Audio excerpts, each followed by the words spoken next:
Bonjour, aujourd'hui on va voir Miracle Morning, accent déplorable, de Hal Elrod, donc le matin miracle. Tout d'abord, l'auteur met en avant l'importance des premières heures de la journée. Dans le livre, il commence à partager son parcours de vie, un grave accident de voiture, des échecs financiers et personnels qui l'ont conduit à une profonde remise en question. Ces épreuves l'ont poussé à repenser ses routines et à développer un système simple et efficace. Donc le matin miracle, Miracle Morning. Cet accent est abominable à couper au couteau. L'idée centrale du livre est que les premières heures de la journée sont déterminantes pour votre succès et votre bonheur. Adopter une routine matinale intentionnelle peut transformer non seulement vos journées, mais aussi votre vie. Alors pourquoi faire un matin miracle ? L'auteur explique que la plupart des gens vivent en mode pilotage automatique, en se laissant guider par des habitudes inefficaces. Il propose de briser ce cycle, en instaurant une pratique matinale qui génère clarté, motivation et énergie. Le livre repose sur le principe que se lever tôt permet de gagner du temps pour se concentrer sur ce qui compte vraiment, votre développement personnel, vos objectifs et votre bien-être. Il donne un exemple de transformation. En l'occurrence, il décrit comment de nombreuses personnes, en adoptant cette routine, ont amélioré leur santé, leur productivité, leurs relations et leur propre estime d'eux. Pour cela, il a 6 pratiques fondamentales, qu'il appelle Savers, les sauveurs, S-A-V-E-R-S. Donc 6 activités qu'on va développer. Tout d'abord le silence, l'affirmation, la visualisation, l'exercice physique, la lecture et l'écriture. En premier, le silence donc. Il permet de commencer la journée en s'apaisant l'esprit. Il s'agit d'un moment d'introspection pour réduire le stress et cultiver la gratitude. Les pratiques recommandées sont, comme dans beaucoup de livres de développement personnel, la méditation, la respiration profonde et une réflexion silencieuse. Pour certains, ça pourra être une prière. Deuxièmement, les affirmations. Les affirmations consistent à répéter des phrases positives et motivantes pour reprogrammer notre esprit. Elles renforcent notre confiance, et nous aident à nous concentrer sur nos objectifs. Exemple, je suis capable de surmonter les obstacles et d'atteindre mes objectifs. Voilà, on reprogramme en fait son cerveau. Troisièmement, la visualisation. La visualisation implique d'imaginer avec précision ce que vous souhaitez accomplir et ressentir les émotions associées. Cette pratique booste la motivation et favorise la concentration. Exemple, imaginez-vous réussissant une présentation ou atteignant une grande réussite personnelle. J'avais un prof de marketing qui m'avait fait mettre par écrit quelque chose qu'il appelait mes 10 sources du pouvoir. Ça paraît complètement anodin, néanmoins de temps en temps je les relis. Et en fait, sur ces 10 sources du pouvoir, c'est 10 choses, en l'occurrence il y en avait 7, qui m'ont paru être très intéressantes ou quelque chose où j'avais réussi une mission. Ça peut être n'importe quoi, hein. Ça peut être pour les hommes trouver une fille, pour les femmes trouver un homme que d'autres voulaient, ça peut être surmonter un véritable obstacle, un accident, ce qu'on veut.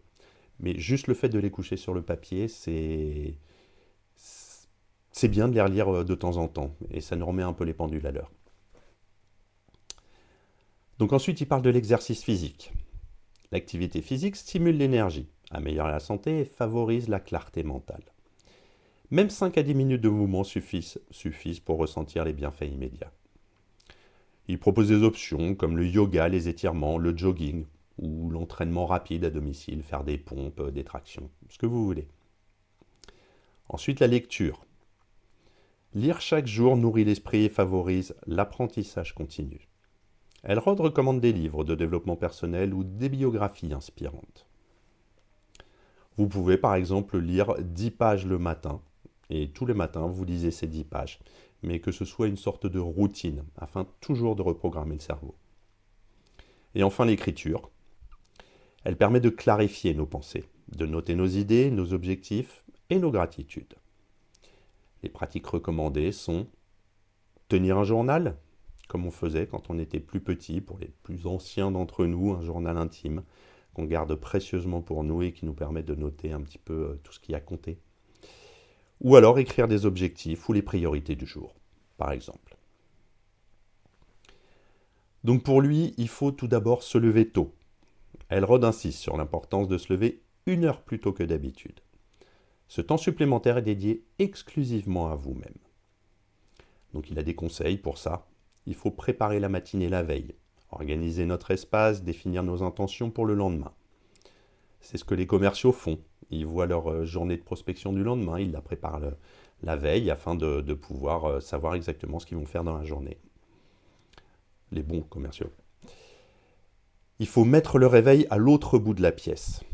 Ça nous oblige en fait à nous lever pour l'éteindre. C'est bête, mais ça fonctionne.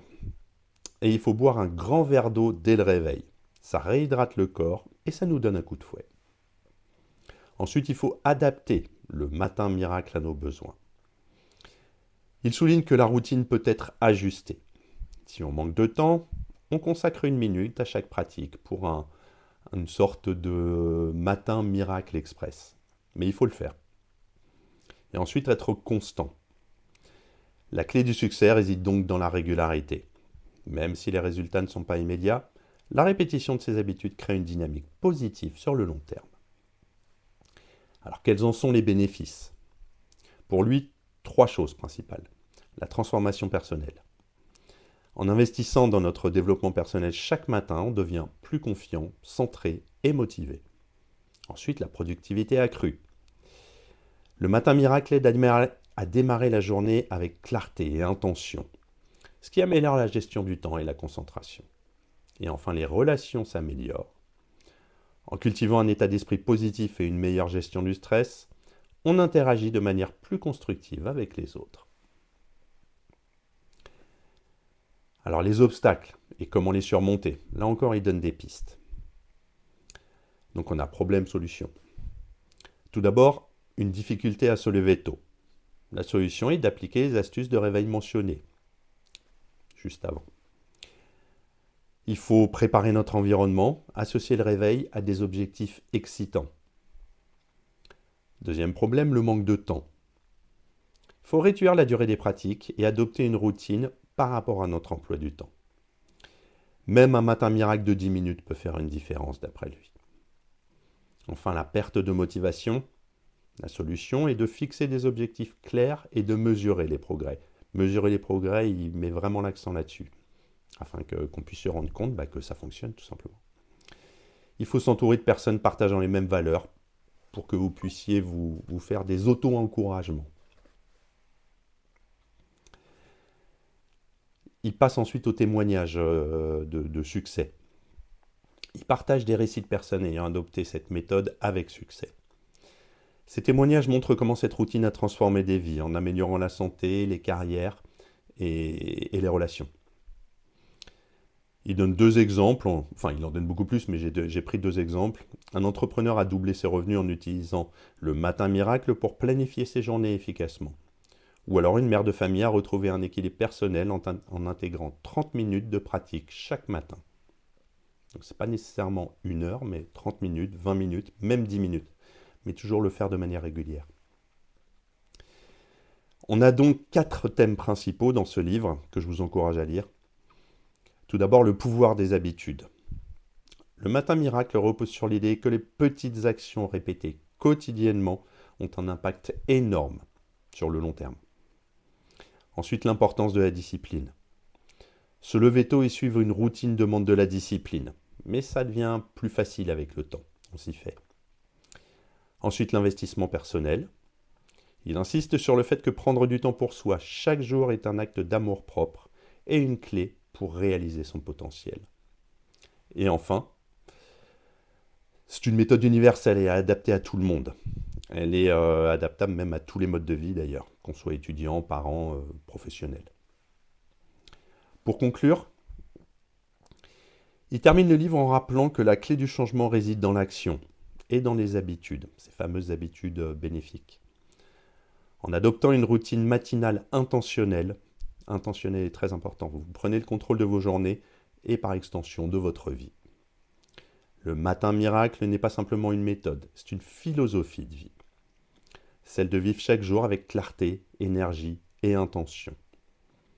Elrond encourage les lecteurs à commencer dès aujourd'hui et à constater par eux-mêmes les résultats qu'ils peuvent avoir et qu'un simple changement de routine peut apporter. À bientôt.